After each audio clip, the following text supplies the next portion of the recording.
ส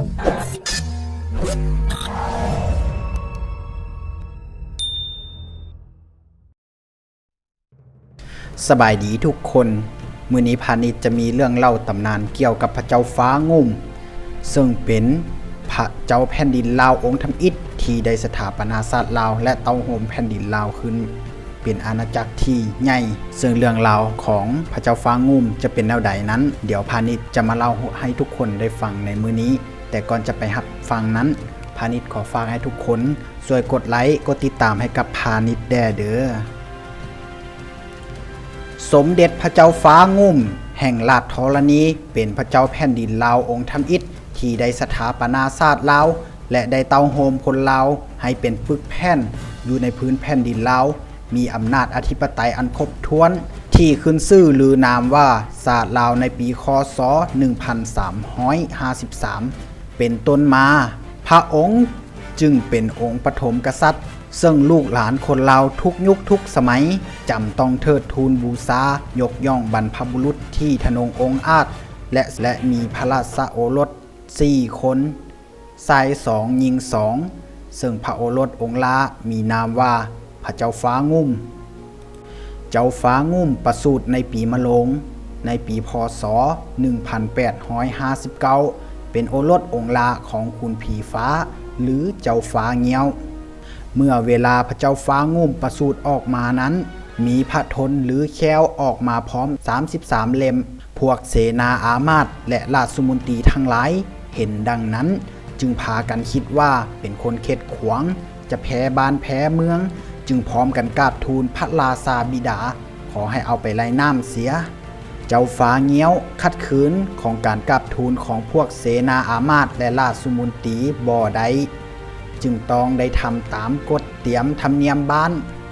มีหลายๆตำนานได้กล่าวถึงเรื่องราวชีวิตของพระเจ้าฟ้างุ่มในตอนนี้ว่าเวลาพระเจ้าฟ้างุ่มลงแพไหลน้ำนั้นอยู่แพห่วมล่องลงไปกับพระเจ้าฟ้างุ่มนั้นมีปู่เลี้ยงหนึ่งน้าเลี้ยงหนึ่งตาเลี้ยงหนึ่งพ่อเลี้ยงหนึ่งอาวเลี้ยงหนึ่งพี่เลี้ยงหนึ่งและคอยคาเลี้ยงอีก6และบริวารอีก33คนก่อนแพจะไหลตกลงลี่ผีนั้นแพก็ได้ไหลไปเทียบท่าที่เวิร์นวังในขณะนั้นอยู่ป่าที่แคมป์วังน้ำของขณะนั้นได้มีภิกขุคนเขมรคนหนึ่งได้จำพรรษาอยู่ที่นั้นซึ่งมีนามว่าพระมหาปัสมังหรือสมันธามหาเถระได้ลงอาบน้ำแล้วพบเห็นพระเจ้าฟ้างุ่มอยู่แพ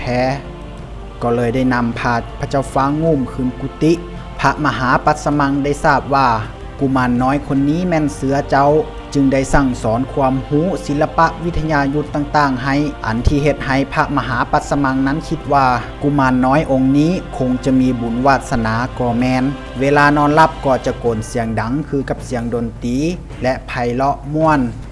เมื่อกุมารเจริญวัยอายุได้7 ปีจึงได้นำเอาไปถวายแก่พระเจ้าแผ่นดินเขมรที่เมืองหลวงพระเจ้าแผ่นดินเขมรได้รับเอาพระเจ้าฟ้างุ่มมาเลี้ยงอยู่ในพระราชวังและให้การศึกษาทนุถนอมเป็นอย่างดี